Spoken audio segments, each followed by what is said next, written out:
Olá, meus queridos e amados irmãos, tudo bem com vocês? Hoje aqui eu vou estar trazendo o governo anticristo, mais pela luz da palavra. Vou trazer aqui a profecia de Daniel, aonde ele fala nos seus capítulos, tanto ali em Daniel 2 como em Daniel 7, porque teve ali um paralelo entre essas duas profecias que ele viu. Então eu vou trazer aqui para vocês e vou explicar um pouquinho, tá, sobre esses impérios mundiais, tá, aonde está até os dias de hoje. Vamos lá? O sonho do profeta Daniel no capítulo 7 é a mesma profecia do capítulo 2 que interpretou o rei Nabucodonosor. Esta se deu 40 anos depois, já no reinado de Belsazar, filho de Nabonido. No capítulo 2, ele descreve a aparência exterior desse império, ao passo que no capítulo 7 revela sua índole e caráter.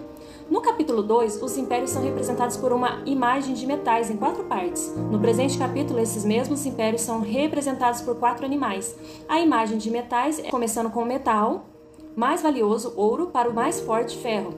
De forma similar, a hierarquia dos animais move-se do mais honroso, leão, rei dos animais, ao poder mais esmagador, animal indescritível, mais feroz que qualquer um conhecido na natureza. Então vamos falar um pouquinho, como que é a questão dessa situação, essa separação. Existem os gentios na Bíblia, conhecidas como pagãos, são os não cristãos. E pela Bíblia são os não hebreus. Então aqui, mais ou menos como você pode identificar um gentio, é aquela pessoa sem escrúpulos, sem limites. Então vamos ver o paralelo entre esses capítulos 2 e 7, tá? Duas revelações paralelas no livro de Daniel nos dão uma descrição completa desse período. No capítulo 2, por meio de Nabucodonosor, Deus revelou um lado político desses últimos impérios mundiais. No capítulo 7, por meio do profeta Daniel, Deus revelou o lado moral e espiritual através de 4 animais. A história política havia sido mostrada a Nabucodonosor, mas a história espiritual foi mostrada a Daniel. Notamos ainda o seguinte: no capítulo 2, as figuras representadas são tomadas da esfera inanimada, materiais como ouro, prata, bronze, ferro e barro. No capítulo 7, as figuras são representadas por seres animados. Nos dois aparecem 4 elementos, que obviamente seguem a um outro cronologicamente, alcançando o clímax escatológico, o estabelecimento final do reino de Deus sobre a terra. Então vamos lá. Vamos falar sobre o mar agitado. Em Daniel 7, do 2 ao 3, falou Daniel e disse: Eu estava olhando na minha visão da noite, e eis que os 4 ventos do céu agitaram um mar grande, e 4 animais grandes, diferentes um dos outros, subiram do mar. A palavra mar, na linguagem escatológica, sempre representa as nações gentílicas. Está lá em Isaías 17, do 12 ao 13. O mar agitado representa as nações inquietas. Está lá em Apocalipse 17, 15. A inquietação e a perplexidade das nações é uma característica do fim dos tempos. Em seguida é revelado a Daniel 4 animais grandes, diferentes um dos outros. Vamos lá? Que estavam subindo do mar. Está lá em Daniel 7:3. Isto é, saem do meio dos povos. As nações usavam imagens de animais como seus representantes, comunicando uma mensagem sobre o que eles veem a si mesmas. Algumas escolheram uma águia, outras um leão e ainda outras um urso e um antílope. Então aqui a gente vê, né, no Egito, vemos aí exemplos em outros países, a própria Grécia. Todos esses países, eles tinham ali alguns deuses que eles, pagãos, né, que eles seguiam, que tinha, né, a aferição de essa unção de homem com animal, né? Se inspiravam em alguma característica de algum animal, né? Por isso que eles colocavam isso. Em Daniel 7 também encontramos vários animais. Entretanto, esses animais são indefiníveis ou misturas estranhas de bestas e todos eles são ferozes. Este capítulo nos leva para a parte escatológica do livro. Então, o primeiro animal que nós vemos é o leão com asas de águia. O primeiro era como leão e tinha asas de águia. Enquanto eu olhava, foram-lhe arrancadas asas, e foi levantado da terra e posto em pé como um homem, e foi o Império Babilônico. O leão corresponde à cabeça de ouro da estátua do capítulo 2, que era a Babilônia, lá no início, né? A Nabucodonosor, rei do Império Babilônico. O leão é a cabeça de ouro, refere-se ao orgulho, à vaidade, à fineza da Babilônia. O leão com 2 asas, como de águia, nos diz a respeito da força e a rapidez nas suas conquistas, como revela a história do nosso mundo. Uma breve história sobre o Império Babilônico. O Império Babilônico teve início no ano de 612 a.C. até 539 a.C. A cidade era extravagante, luxuosa e pomposa, além do que se possa imaginar. Era sem rival na história do mundo. Isaías diz a respeito da Babilônia: Babilônia, a joia dos reinos, glória e orgulho dos caldeus. Está lá em Isaías 13:19. Jeremias diz: a Babilônia era a glória de toda a terra. Está lá em Jeremias 51:41. Os antigos historiadores declararam que seu muro alcançava 96 quilômetros de extensão, 24 quilômetros de cada lado da cidade, 90 metros de altura e 25 de espessura. O muro tinha ainda 250 torres e 100 portões de cobre sobre o rio Eufrates, que dividia a Babilônia ao meio. Passava um túnel, os diversos muros da cidade do palácio, e fortalezas eram tão espessos e altos que para qualquer tipo de guerra da antiguidade, Babilônia era uma cidade simplesmente inconquistável, olha só. O orgulho pessoal e político do rei. A grande Babilônia que eu edifiquei para a casa real, com o meu grandioso poder e para a glória da minha majestade. Daniel 4:30, que é o próprio Deus falando. O homem mais orgulhoso da época se vangloria pelos seus feitos. O Senhor Deus diz ao profeta Isaías: e a minha glória não a darei a outro. Está lá em Isaías 48:11. Aqui, as profecias referentes à Babilônia, a gente pode ver algumas a seguir que foram citadas, tá? E que se cumpriram. Nunca mais seria habitada. E a Babilônia, o ornamento dos reinos, a glória e a soberba dos caldeus será como Sodoma e Gomorra, quando Deus as transtornou. Nunca mais será habitada, nem reedificada de geração em geração. Nem o árabe armará ali sua tenda, nem tampouco os pastores ali farão seus rebanhos. Mas as feras do deserto repousarão ali, e as suas casas se encherão de horríveis animais. Está lá em Isaías 13, do 19 ao 21. Aos olhos humanos era impossível a Babilônia ser conquistada, mas o que Deus falou por intermédio dos seus profetas cumpriu-se. Diz a história em que a confirmação com a Bíblia que o rio Eufrates, que passava sobre a Babilônia, secou-se, e os medos e os persas a conquistaram. Cairá a seca sobre as suas águas e secarão. Está lá em Jeremias 50:38. Quem diz às profundezas, seca-te e eu secarei os teus rios? Está lá em Isaías 44:27. Aqui é o próprio Deus, mandando seus recados. Jeremias profetizou 50 anos antes da queda do Império Babilônico, e que seria denominado pelo rei da Média. Alimpai as flechas, preparai perfeitamente os escudos. O Senhor despertou o espírito dos reis da Média. Seu intento contra a Babilônia é para destruir. Está lá em Jeremias 51:11. 50 anos após Jeremias ter profetizado, o profeta Daniel relata no capítulo 5 a tomada da Grande Babilônia, e é de imediato que acontece também. No ano 538 a.C., o rei Belsazar, filho de Nabonido e neto de Nabucodonosor, rei da Babilônia, estava num grande banquete juntamente com 1000 convidados, onde bebia muito vinho e davam louvores aos seus deuses. A Bíblia diz que bebiam vinho nas taças de ouro trazidas do templo de Jerusalém quando Nabucodonosor trouxe Israel para cativeiro no babilônico. Na noite da festa, Belsazar teve uma visão. Viu uns dedos de mão de homem que escrevia na parede do palácio real que dizia: Mené, Mené, Tekel, Ufarzim. Como Daniel já era conhecido pelos seus feitos no palácio, foi comunicado por intermédio da rainha e então trouxeram o profeta Daniel para fazer a leitura dessa escrita. No mesmo instante que Daniel viu a escrita, a interpretou dizendo: Mené, contou Deus o teu reino e o acabou. Tekel, pesado fosse na balança e fosse achado em falta. Pérez, dividido foi o teu reino, e deu aos medos e aos persas. Está lá em Daniel 5, do 26 ao 28. E mais uma vez, o profeta Daniel, com sabedoria divina, trouxe conhecido enigma divino. Os persas formaram uma colisão para derrotar a Babilônia. A Média sob o comando de Dário e a Pérsia sobre Ciro.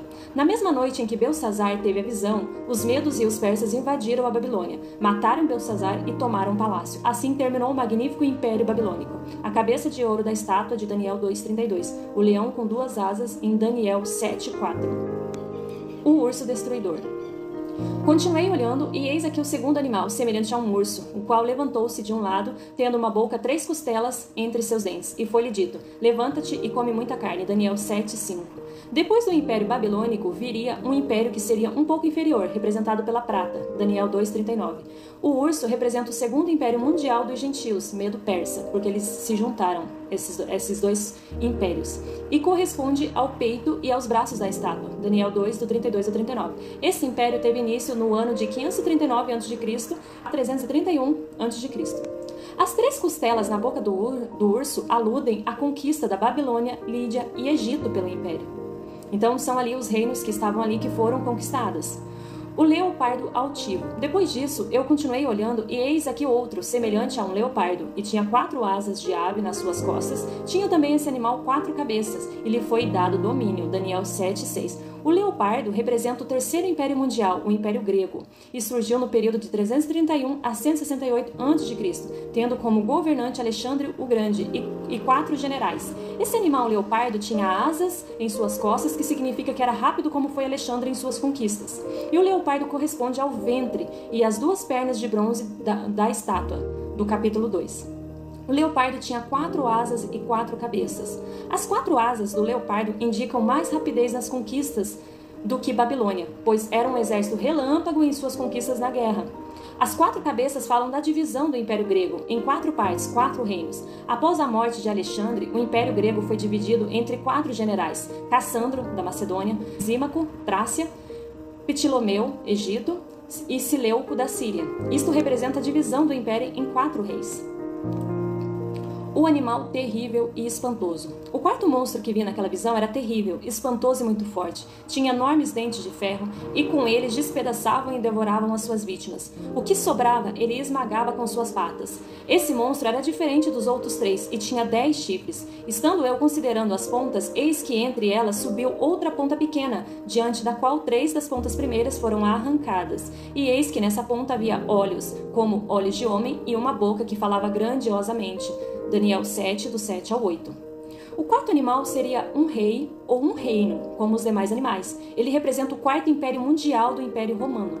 Essa besta causou espanto em Daniel, por isso a chamou espantoso, terrível e muito violento. Esse animal tinha dentes de ferro, assim como as pernas de ferro e os pés. Correspondem à visão de Nabucodonosor de que o quarto reino é forte como ferro, quebrando em pedaços e esmagando todos os outros. Está lá em Daniel 2, do 40 a 41. Portanto, o ferro representa a dureza e maldade desse reino. Esse reino seria forte, ou seja, um reino da força, do esmagamento, como foi o Império Romano, diferente de todos os reinos. O reino de ferro dominou o mundo numa amplitude que nenhum império dantes o fizera.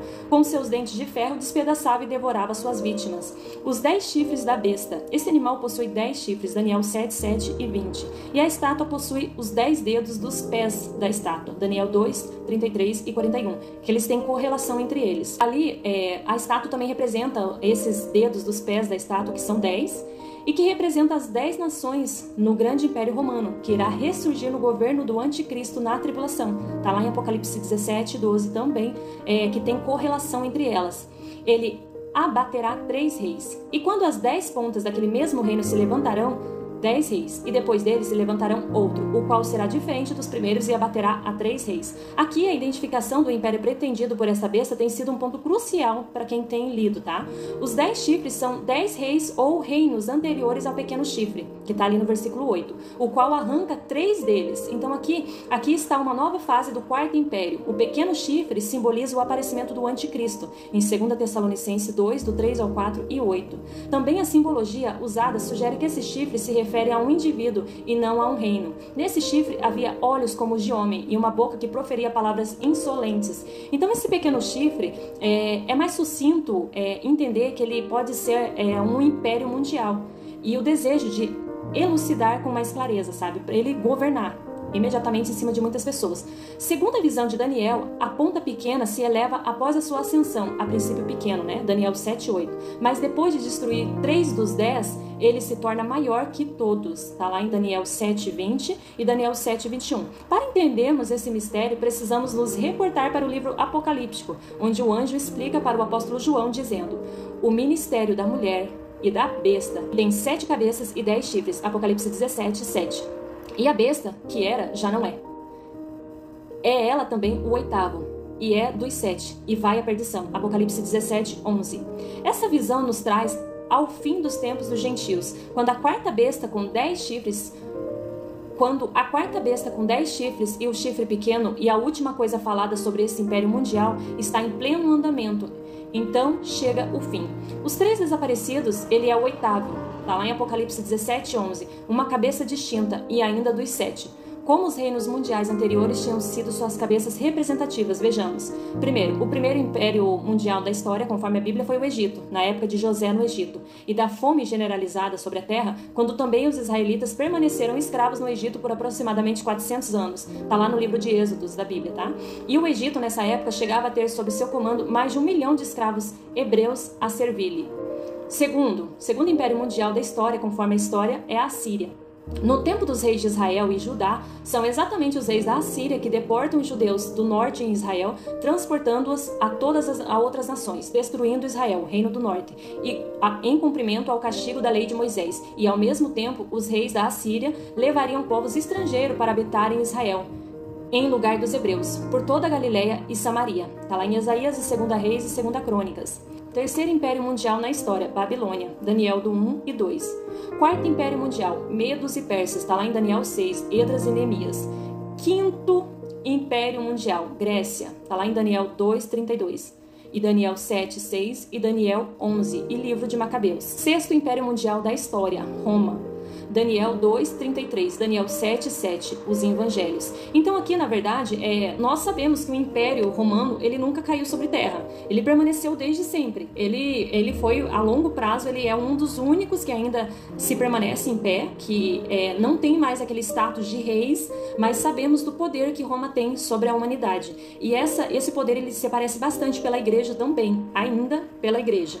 Então, o sétimo e último Império Mundial é o reino ONU, né? Organização das Nações Unidas, que surgirá com 10 reis e entregarão o poder ao anticristo no final dos tempos. Então aqui tá combinando perfeitamente, tá finalizando mesmo, já estamos nesse período, né?